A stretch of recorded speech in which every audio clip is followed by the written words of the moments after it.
ഹരി ഓം. കൽക്കിരൂപികളായിരിക്കുന്ന എല്ലാ നാരായണന്മാർക്ക് ശീലായപ്പന്റെ പ്രണാമം.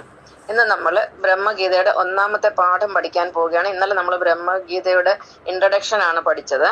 അപ്പൊ ആദ്യത്തെ പാഠത്തിന്റെ പേര് ഞാൻ അഥവാ സെൽഫ് എന്നാണ്. ഇതിനെക്കുറിച്ച് പഠിക്കാൻ നമുക്ക് ബൈബിളിൽ നിന്ന് തുടങ്ങാം. ബൈബിളിൽ ഏറ്റവും പ്രധാനപ്പെട്ട ഭാഗമാണ് 10 കൽപ്പനകൾ. ഇതെല്ലാവരും കേട്ടിരിക്കുമെന്ന് ഞാൻ വിചാരിക്കുന്നു. ഇതിലെ ഒന്നാമത്തെ കൽപ്പന ഇതാണ്: ഞാൻ അല്ലാതെ വേറൊരു ദൈവം നിനക്കുണ്ടാകരുത്. എന്നെ അല്ലാതെ മറ്റാരെയും നീ ആരാധിക്കരുത്. ഈ ആരാണ് ഞാൻ? ഇത് ആരോട് പറഞ്ഞെന്ന് ചോദിച്ചു കഴിഞ്ഞാൽ ഇത് ദൈവം മോശയോട് സിനായ് മലകളിൽ വെച്ച് പറഞ്ഞു എന്നാണ് ബൈബിൾ പറയുന്നത്. അപ്പൊ ഇതാണ് 10 കൽപ്പന. അപ്പൊ ആദ്യത്തെ കൽപ്പന എന്ന് പറയുന്നത് ഞാനല്ലാതെ മറ്റു ദൈവം നിനക്കുണ്ടാകരുത്. അത് സത്യത്തില് ഈ ബൈബിൾ പഠിക്കുന്നവരൊക്കെ തെറ്റിദ്ധരിച്ച് വെച്ചിരിക്കുന്ന യഹോവയാണ് ഇത് പറയുന്നത്. യഹോവയല്ലാതെ വേറെ ദൈവം ഇല്ലെന്നാ പറയുന്നത്.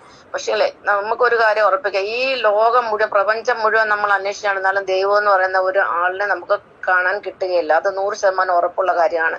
കാരണം ദൈവം എന്ന് പറയുന്നത് ഒരു വ്യക്തിയല്ല, അതൊരു ശക്തിയാണ്, അതൊരു ഊർജ്ജമാണ്. നമുക്ക് ലോകമൊത്തം നടന്നാൽ നമുക്ക് കറണ്ട് എന്താണെന്ന് അറിയാം. കറണ്ട് വെച്ച് ഒരുപാട് ഉപകരണങ്ങൾ പ്രവർത്തിക്കുന്നുണ്ട്. പക്ഷെ നമുക്ക് ആ കറണ്ടിനെ ഒരിക്കലും കാണാൻ സാധിക്കില്ല. എന്ന് പറഞ്ഞ പോലെ ഈ ഈശ്വരൻ അഥവാ ഭഗവാനെ നമുക്ക് ഒരിക്കലും കാണാൻ സാധിക്കില്ല. ദൈവത്തെ ഒരിക്കലും കാണാൻ സാധിക്കയില്ല. അപ്പൊ ആരാണ് ഈ ഞാൻ? അപ്പൊ ഞാനല്ലാതെ മറ്റു ദൈവമില്ലെന്ന് പറഞ്ഞാൽ ആരാണ് ഈ ഞാൻ? അതിന് നമുക്ക് പറയാവുന്ന ഉത്തരം ഇതാണ്: നമ്മൾ ദിവസവും ഞാൻ എന്റേത് എന്നുള്ള വാക്ക് കുറഞ്ഞതൊരു 10 പ്രാവശ്യങ്ങൾ ഉപയോഗിക്കുന്നുണ്ട്. ഉദാഹരണത്തിന് ഞാൻ എന്നെ പറ്റി പറയാണ്. ഇപ്പൊ ഞാനൊരു അധ്യാപികയാണ്. പിന്നെ ആത്മജ്ഞാനം ഭഗവാൻ തന്നതുകൊണ്ട് ഒരു ഗുരുവാണ്. ഞാനൊരു മലയാളിയാണ്. ഞാനൊരു കെയർടേക്കറാണ്. ഞാനൊരു തയ്യൽക്കാരിയാണ്. കാരണം 10 വയസ്സായപ്പം തൊട്ട് ഞാൻ തയ്ക്കുന്നുണ്ടായിരുന്നു. ഇപ്പോഴും ഞാൻ തയ്ക്കുന്നുണ്ട് എൻ്റെ ആവശ്യത്തിനുള്ള ഡ്രസ്സുകളൊക്കെ. പണ്ട് ഞാൻ സ്കൂളിലും കോളേജിലും ഒക്കെ പഠിക്കുന്ന സമയത്ത് എനിക്ക് സിനിമ കാണാനും എൻ്റെ ആവശ്യത്തിനായിട്ടുള്ള പൈസ ഞാൻ ഉണ്ടാക്കിയിരുന്നത് തയ്യൽ കൊണ്ടാണ്. അപ്പൊ ഇങ്ങനെ പിന്നെ എൻ്റെ ഭർത്താവ്, എൻ്റെ വീട്, എൻ്റെ കുടുംബം, എൻ്റെ അച്ഛൻ, എൻ്റെ അമ്മ, അച്ഛനില്ലെങ്കിലും പറയാമല്ലോ, എൻ്റെ അച്ഛന്, എൻ്റെ കുടുംബം, അല്ലെങ്കിൽ മക്കള്, ഇങ്ങനെ നമ്മൾ പലരും നമ്മളെപ്പോഴും ഇങ്ങനെ പറയുന്ന കാര്യങ്ങൾ എൻ്റേത്. പക്ഷെ എനിക്ക് എൻ്റേതെന്ന് പറയാൻ ഞാൻ അങ്ങനെ എൻ്റേതെന്ന് സ്വന്തമായിട്ട് ഞാൻ ഒന്നും കാണുന്നില്ല. എല്ലാം ഭഗവാന്റേതെന്നാണ് എൻ്റെ മനസ്സിലിരിപ്പ്. അപ്പം നമ്മളിങ്ങനെ എപ്പോഴും പറയാറുള്ള വാക്കാണ് ഞാനെന്നും എൻ്റേതെന്നും.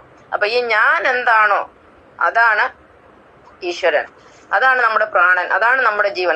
നമ്മുടെ ജീവൻ എന്താണോ, നമ്മുടെ പ്രാണൻ എന്താണോ അതാണ് ഞാനെന്ന് പറഞ്ഞത്. എന്റെ ശരീരം എന്ന് പറഞ്ഞപ്പോ എന്തോ ഞാനെന്ന് പറയുന്ന ഒരു പ്രത്യേക വേറൊരാളല്ലേ, അതുകൊണ്ടല്ലേ പറഞ്ഞത് എന്റെ ശരീരം. അപ്പൊ ഞാൻ വേറിട്ട് നിൽക്കുകയാണ്. അപ്പൊ ഈ ഞാൻ എന്താണോ അതാണ് ദൈവം.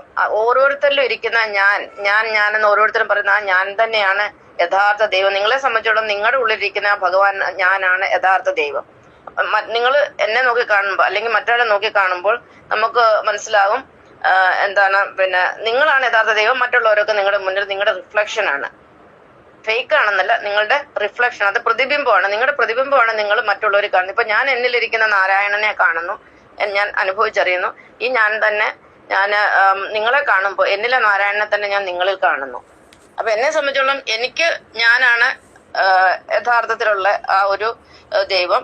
നിങ്ങളും അത് തന്നെയാണ്. പക്ഷെ എന്നെ സംബന്ധിച്ച് ഞാൻ ഒറിജിനലും നിങ്ങൾ ഡ്യൂപ്ലിക്കേറ്റ് ആയിട്ട് വരും. അത് നിങ്ങൾക്ക് മനസ്സിലാവുന്ന പറഞ്ഞു. അതുപോലെ നിങ്ങളിലിരിക്കുന്നതാണ് നിങ്ങളുടെ യഥാർത്ഥ ദൈവം. നിങ്ങൾ എന്നെയും മറ്റുള്ളവരെ കാണുമ്പോൾ ഞങ്ങളെല്ലാം ഡ്യൂപ്ലിക്കേറ്റ് ആയിട്ട് വരും. അപ്പൊ ഈ ഞാൻ എന്ന് പറയുന്ന എന്താണോ അതാണ് ദൈവം. അതിനെയാണ് നമ്മൾ ആരാധിക്കേണ്ടത്. അതിനെ നമ്മൾ എങ്ങനെ ആരാധിക്കണം? നമ്മുടെ ഉള്ളിലാണ് ആരാധിക്കേണ്ടത്. ഉള്ളിൽ ഭക്തി കൊണ്ടാണ് ഭഗവാനെ ആരാധിക്കേണ്ടത്. അപ്പം ഈ ഞാൻ എന്ന് പറയുന്നതാണ് ഈശ്വരൻ. ഇതിനെയാണ് നമ്മൾ ആത്മാവെന്ന് പറയും, സ്പിരിറ്റ് എന്ന് പറയും, സോൾ എന്ന് പറയും. ഇപ്പൊ ഇംഗ്ലീഷ് പറയാറുണ്ട് ബയോ എനർജി, അതുപോലെ ലൈഫ് ഫോഴ്സ്. ഇതെല്ലാം പറയുന്ന ഈ ഞാൻ എന്ന് പറയുന്ന ശബ്ദത്തിന്റെ മറ്റു വക ഭേദങ്ങളാണ്. ഈ ഒരു ഊർജ്ജം നമ്മുടെ ഉള്ളിലുള്ളത് കൊണ്ടാണ് നമ്മൾ ജീവനോടിരിക്കുന്നത്. ഈ ഊർജ്ജമാണ് നമ്മളെ നടത്തുന്നത്, നമ്മളെ ജീവിപ്പിക്കുന്നത്, നമ്മുടെ മരണത്തിന് കാരണമാകുന്നത്. ഈ ഊർജ്ജമെല്ലാം നമ്മൾ ഒരു സെക്കൻഡ് പോലും ജീവിക്കുന്നത്. നമുക്കറിയാം, ഒരു ക്ലോക്ക് പ്രവർത്തിക്കണമെങ്കിൽ അതിനൊരു ബാറ്ററി ഉണ്ടെങ്കിൽ മാത്രമേ അത് പ്രവർത്തിക്കൂ. സെല്ല് വേണം. എന്ന് പറഞ്ഞാൽ നമ്മൾ ജനിച്ചതും നമ്മളെ ജീവിപ്പിക്കുന്ന, നമ്മളെ സൃഷ്ടിച്ചത്, അതായത് ജനിച്ചതും നമ്മളെ സൃഷ്ടിച്ചതും നമ്മളെ എന്താ പറയുക സംരക്ഷിക്കുന്നതും എല്ലാം ഈ ഊർജ്ജമാണ്. നമ്മുടെ ഉള്ളിൽ നമുക്കറിയാലോ ഒരുപാട് പ്രവർത്തനങ്ങൾ നടന്നുകൊണ്ടേയിരിക്കും. നമ്മുടെ ഉള്ളിൽ എത്രമാത്രം ശാരീരിക പ്രവർത്തനങ്ങൾ, ബയോളജിക്കൽ പ്രോസസ്സ് നടന്നുകൊണ്ടിരിക്കുന്നു. അപ്പൊ ഇതെല്ലാം പ്രവർത്തിക്കുന്ന ആ ഒരൊറ്റ ഊർജ്ജം കൊണ്ടാണ്. എന്നിൽ ഏത് ഊർജ്ജം കൊണ്ടാണോ പ്രവർത്തിക്കുന്നത് അതേ ഊർജ്ജം കൊണ്ടാണ് നിങ്ങളിലും നിങ്ങളുടെ ശരീരം പ്രവർത്തിച്ചുകൊണ്ടിരിക്കുന്നത്. അപ്പൊ ആ ഊർജത്തെയാണ് നമ്മൾ ഈശ്വരൻ എന്ന് പറയുന്നത്. എല്ലാവരിലും ഉണ്ട്, സകല ചരാചരങ്ങളിലും ആ ഊർജം ഇരിപ്പുണ്ട്. ഇതിനെയാണ് ഞാൻ എന്ന് പറയുന്നത്. ഈ ഞാൻ അല്ലാതെ വേറെ ദൈവം, നമ്മളിൽ ഉള്ളിലിരിക്കുന്ന ഊർജം എല്ലാവരിലും ഉണ്ട്. ഈ ഒരു ഊർജം അല്ലാതെ മറ്റൊരു ദൈവമേ ഇല്ല. പിന്നെ ആ ഊർജത്തിന്റെ 3 വകഭേദങ്ങളാണ്. അത് പോസിറ്റീവായിട്ടിരിക്കും, നെഗറ്റീവായിട്ടിരിക്കും, ന്യൂട്രലായിട്ടിരിക്കും. അതിനെയാണ് നമ്മൾ ത്രിമൂർത്തികൾ എന്നൊക്കെ പറയുന്നത്. അതെല്ലാം മനുഷ്യരാണ്. മനുഷ്യരുടെ ഉള്ളിലാണ് യഥാർത്ഥ ദൈവം ഇരിക്കുന്നത്. അല്ലാതെ സ്വർഗത്തിലോ അങ്ങനെ ഒരു പ്രത്യേക സ്ഥലത്തൊന്നും ഭഗവാൻ ഇപ്പല്ലോ. പക്ഷെ ഭഗവാന്റെ ഊർജം കേന്ദ്രീകരിച്ചിരിക്കുന്നത് ജലത്തിലാണ്. അതിന് യാതൊരു സംശയമില്ല. അത് ജലത്തിലും ഭൂമിയിലുമായിട്ടാണ് ഭഗവാന്റെ ഊർജം കേന്ദ്രീകരിച്ചിരിക്കുന്നത്. ഇത്രയും പറഞ്ഞുകൊണ്ട് നിർത്തുന്നു. നന്ദി, നമസ്കാരം.